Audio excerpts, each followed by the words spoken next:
Okay, ladies and gents, welcome to another episode in the Q&A series. Just a quick one before we get started, actually. I've narrowed down 2 topics that I want to place a little bit more emphasis on and do kind of separate videos where I dive into the content a little bit more.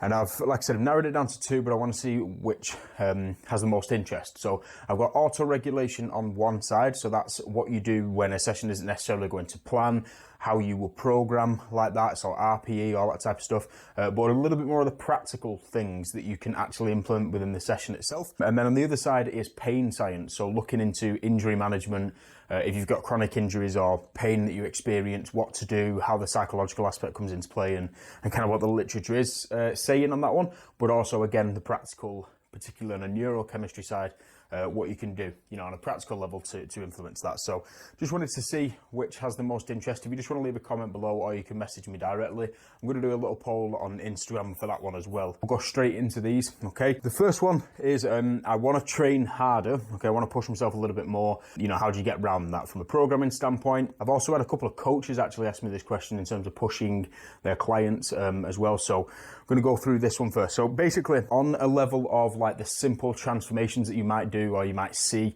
you know, where we train really hard for 10 weeks, 12 weeks, whatever it is, get these amazing, particularly like weight loss transformations that you see within the fitness community. That's where that kind of notion of training is glorified and almost supported in many ways, because these are the types of people that have never really known what training exertion or intensity is before. So pushing them to that level, it's doable for a very short period of time, because you don't necessarily have to worry about the effects afterwards. But if we're looking at long-term athlete development, and even not from an athletic standpoint, but just with your own training, if you're looking at wanting to get stronger, improve your performance long-term, then you can't really, you know, have your foot down to the floor on every single training session. You've got to manage your intensity, and you've got to be selective with how much effort and exertion you can actually put in.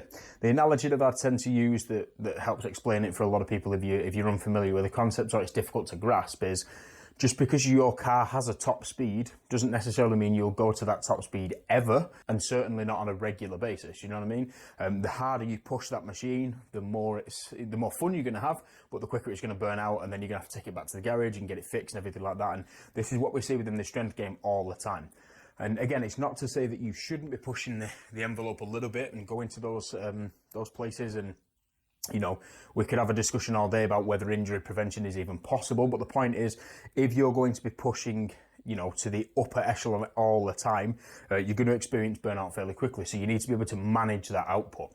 With this, okay, I'm not oblivious to the fact that psychologically it's a very difficult thing to do. This is where there's a little bit of confusion within the psychological side of things. We tend to glorify this notion of like grinding and pushing to the absolute limit, and, you know, and making out like that requires a lot of discipline. But for most people watching this right now, that isn't really that difficult. You know, you'd be doing it anyway, whether you're on a program or not. If you're going to be completely honest with yourself, going in and lifting heavy and, you know, pushing yourself isn't actually the difficult part. The difficult part is doing the stuff that you don't want to do, you know, and you'll find that within your habitual behavior. You might be one of those people that never skips a single rep. Great, good for you. You're one of the exceptions. But there'll be a lot of people watching this where the heavy deadlifts and the heavy squats, they're easy. But going doing your Copenhagen planks or your trap 3 raises or your single leg RDLs, that's the boring shit, and that's actually the stuff that requires a little bit more discipline. So when it comes to managing your training intensity, that's not the difficult bit. The difficult bit is actually sometimes holding back from a standpoint of being able to control yourself. But if you are one of those people that finds it really difficult anyway, you're wanting to push harder and you know, from a programming aspect, you're trying to figure out ways around it. Or even if you're a coach working with an athlete and they want to push harder, you want to push them harder, whatever it is. It's a really great quote that I heard a while ago, is that we program computers, but we coach people. And you need to look into the training as an aspect of not only a physiological output, but a psychological output as well.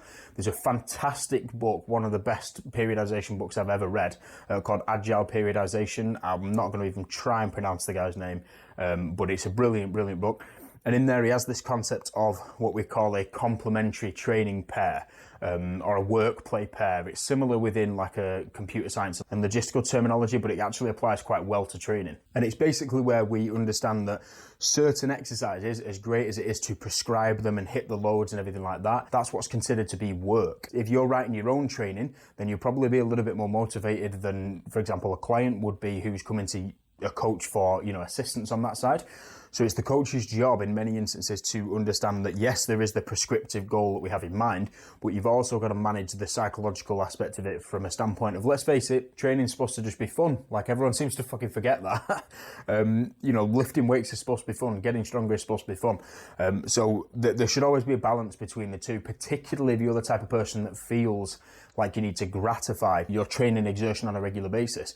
I'm one of these people. I've read all these books and I'm a coach myself, but if I walk away from a movement or I walk away from a session and I don't feel like I've worked hard enough, I really genuinely struggle psychologically. I panic a little bit, and I'm not saying it's a healthy relationship to have, but I do genuinely panic and almost lack the trust in the process like everyone seems to talk about. So it's something that I've had to kind of find a nice balance with, where it might be using an exercise that has a fairly low recovery demand. Like, say for example, you're looking at improving your bench and you know that bench press can't be a movement that you can just go to failure on.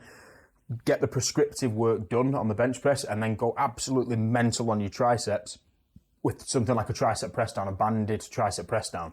Go crazy, full send, and I know it's not as sexy or as glorified on the Insta side, but you'll kind of satisfy that psychological aspect and it doesn't hinder your performance further down the line. Do you know what I mean? So if, by the way, I'm talking fairly rapidly, I'm dosed up to my eyeballs in caffeine at the minute, so I know I talk quick all the time, but just kind of saying. Anyway, moving on from there. Next question is, it's actually a personal one, it's quite nice. What I learned from starting Strongman. So, to be honest with you, Strongman, I had a fairly good year last year anyway, and it was fun and everything, and it is something that I'm kind of enamored with at the moment, like I'm obsessed with it. But it's only actually been about 18 months, really, of me actually wanting to be at a fairly competitive level and something that I'm pursuing. So it is fairly new to me in that sense. I mean, I could talk about it all day, but I'd say if I said three things, just off the top of my head, I'm not the only person who's almost sounds bored, right?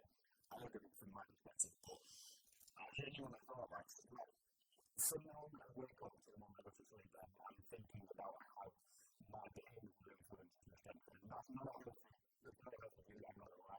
But I do, even, and I'm not saying I always behave according, to improving my strength. Sometimes it's useless, but I've almost been glad I've done that because it's help me get stronger, do you know what I mean? Or whether it's eating sugar or something like that.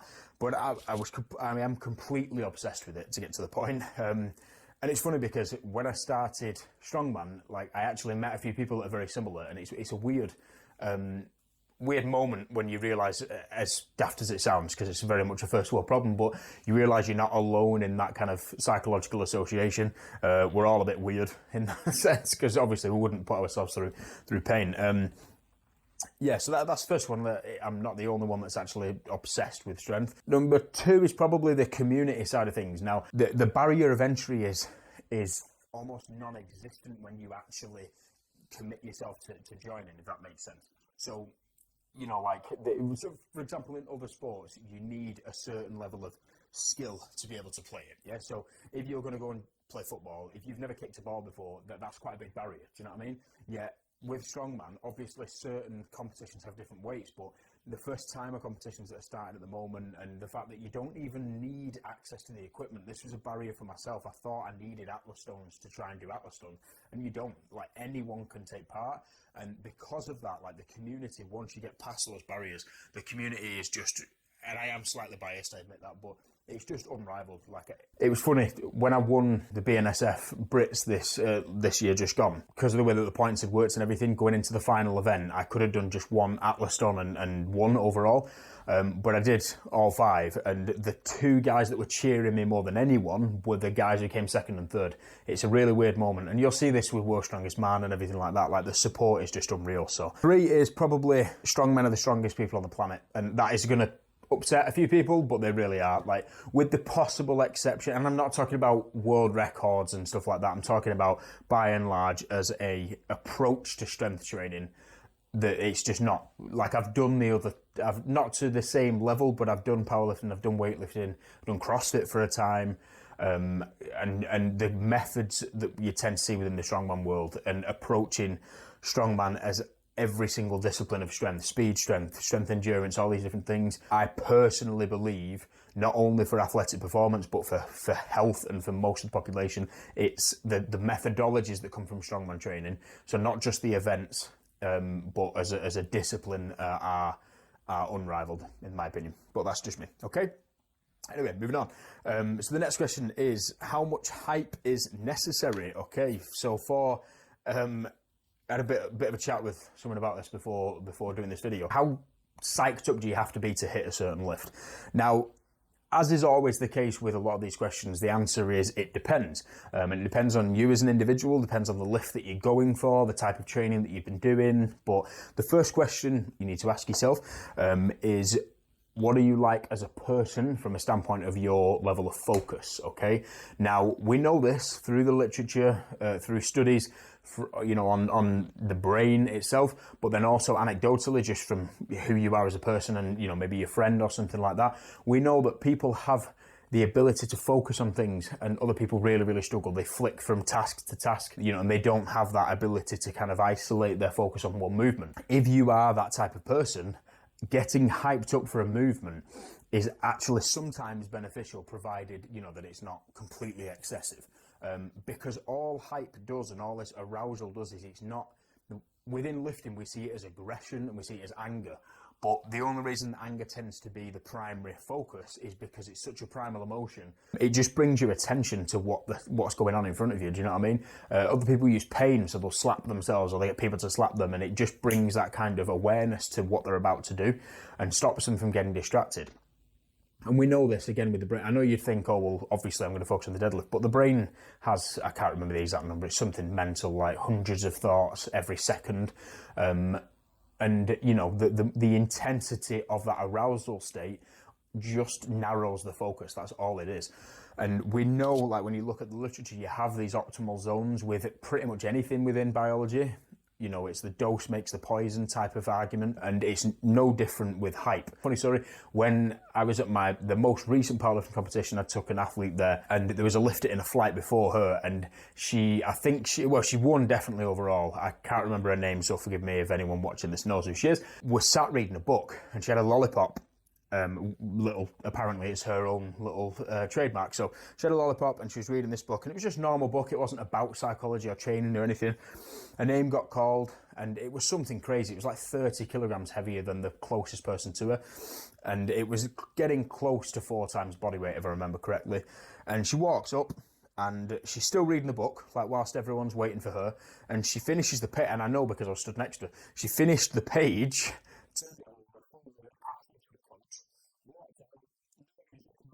did the deadlift, pulled nearly 4 times body weight, walks off, the coach is on the other side, hands her a book, she sits down and just cracks on. And it was that, genuinely, that moment completely changed the way that I view psychology when it comes to lifting, because I've been opposite ends of either spectrum, and I've been insanely aggressive before, like pretending that I was the next Benedict Magnusson, going like calling the gods and all this crazy shit, right the way through to being really relaxed, and seeing different approaches from different lifters just goes to show, before we even look at the science, that it's down to you as an individual. Do you know what I mean? Keeping that in mind, however, it's also important to consider the lift that you're going to do. The more phases within a movement, the higher the skill demand within a movement, the more that can go wrong, the lower the arousal state within that individual, because it's more cognitively demanding as well. So a really simple example of this is when you go and watch Olympic weightlifting, or if you ever see Olympic weightlifters. If you see an Olympic weightlifter that gets hyped, and I mean hype in the sense of going absolutely crazy, they're usually the exception, not the rule. Most Olympic weightlifters tend to be fairly calm, because they know that positions are of absolute, like, paramount importance. Another example is if you watch powerlifting meet, people will go mental for the squat, mental for the deadlift, like crazy on the deadlift. It's actually quite rare to see people go crazy on bench press, because typically the margin of error is a little bit smaller. So like the commands are a little bit more important. So It's also important to consider the lift itself. In strongman, you know, it takes a very, very skilled individual or someone who takes naturally to the movement of something like a log press to go absolutely crazy on a log versus a deadlift.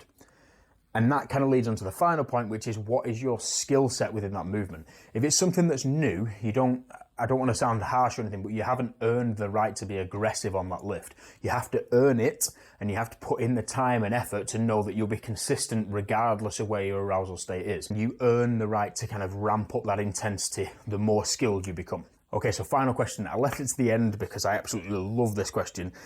It's very, very vague, and I could actually do a deep discussion about this, but basically the answer was, or the question rather, was which is more important, the muscle side of it or the technique, to paraphrase. So can you out muscle bad technique, and if you can, at what point is that not possible? Okay, so again, there's so many variables that we could talk about with this one, but the one I kind of want to focus on is how it applies to you. Okay, so not necessarily the person who asked the question, but the person watching this video.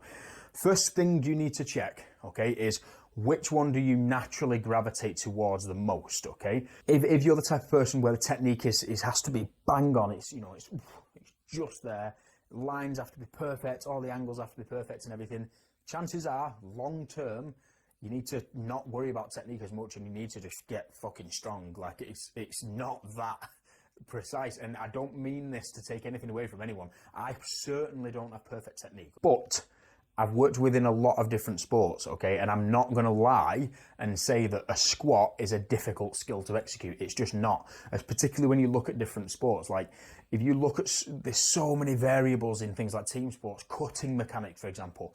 Like, the skill that's required to execute that motor pattern at high speeds and everything, they're not even in the same discussion with something like a squat. So a lot of the time people place such a massive emphasis on a movement and they almost overcomplicate it, okay? And this is something that's difficult for people to grasp at first, but just bear with me, okay?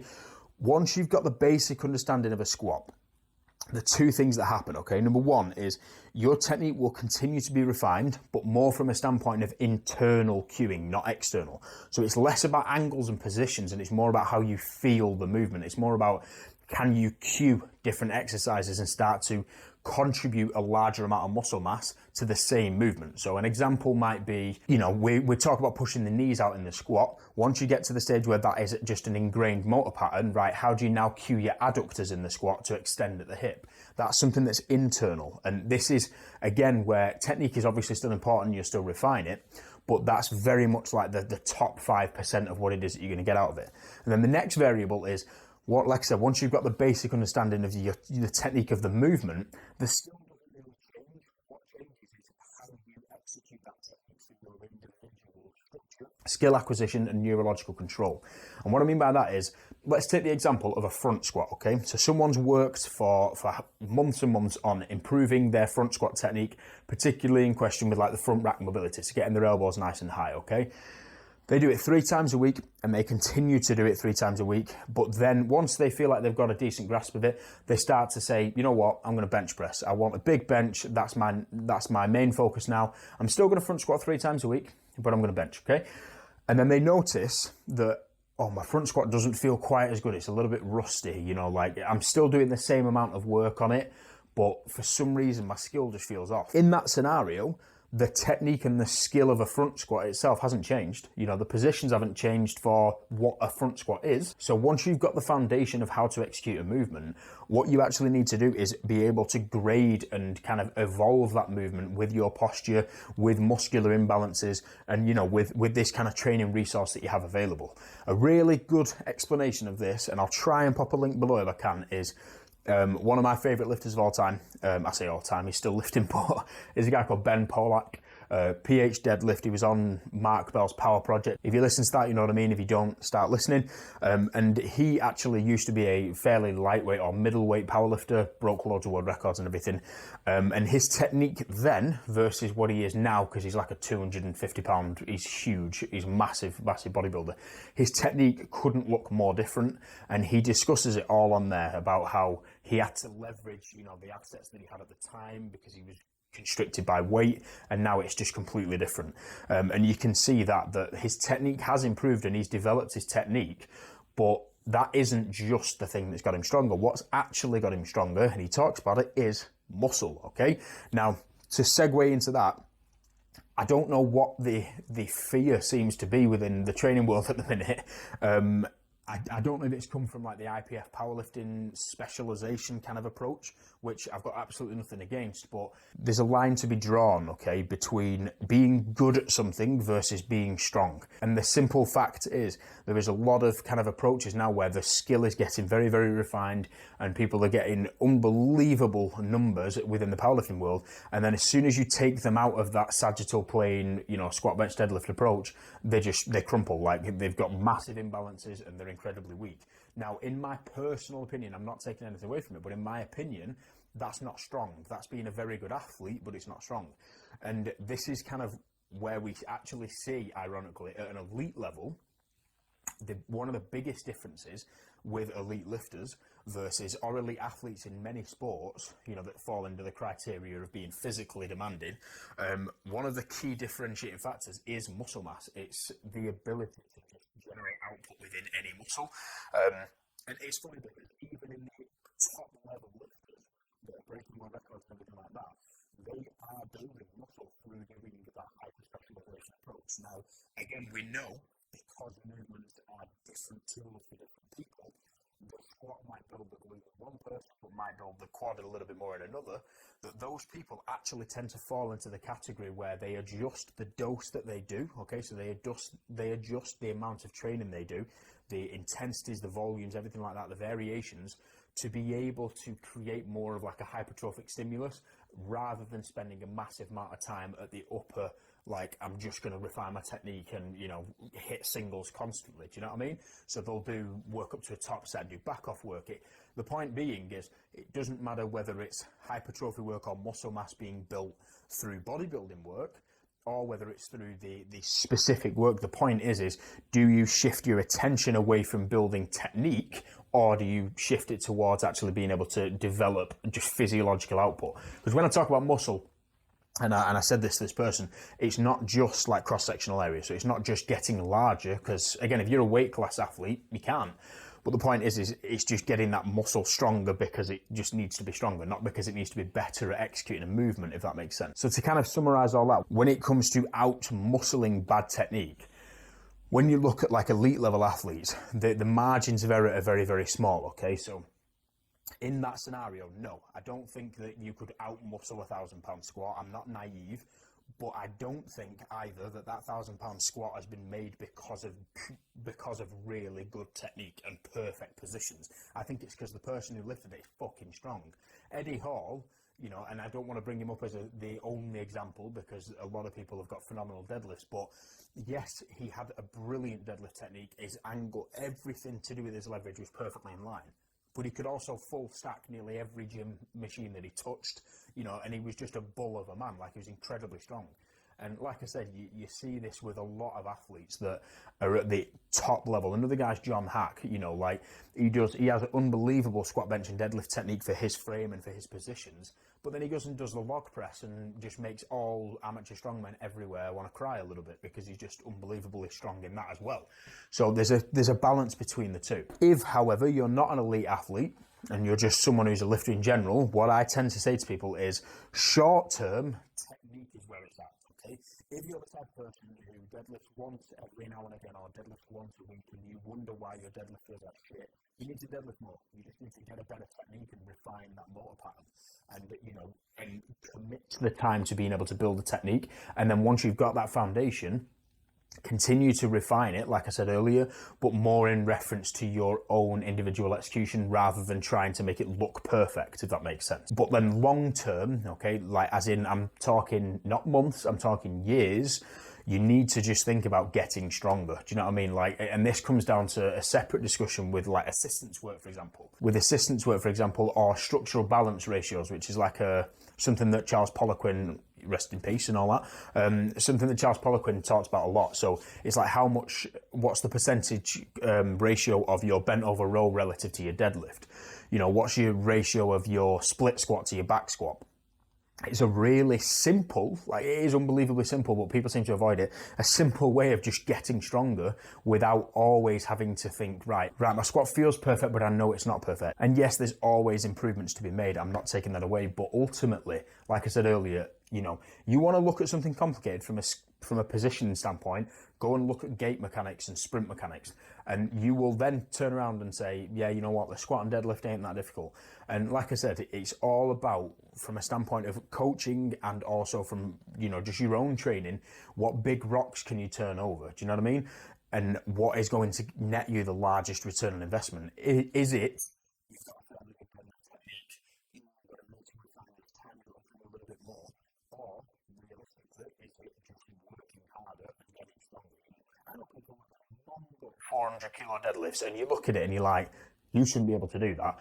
But they can, so it doesn't matter, does it? You know what I mean? They're strong as hell, they're safe, it's effective, and they're good to go. So, guys, I hope that helps. I actually really enjoyed a lot of those questions today. So, like I said, if you've got any input on the topics that I've talked about at the start, the auto-regulation, the pain science thing, please do let me know, because like I said, no point in doing a video if no one's fucking interested, let's be honest, excuse me French. And yeah, like I said, I'm loving the questions that I'm getting in a minute. They're actually very specific. Fire them all over at any time, and I'll just keep doing this because, let's face it, I fucking love them. So, as always, stay strong, and I'll speak to you soon.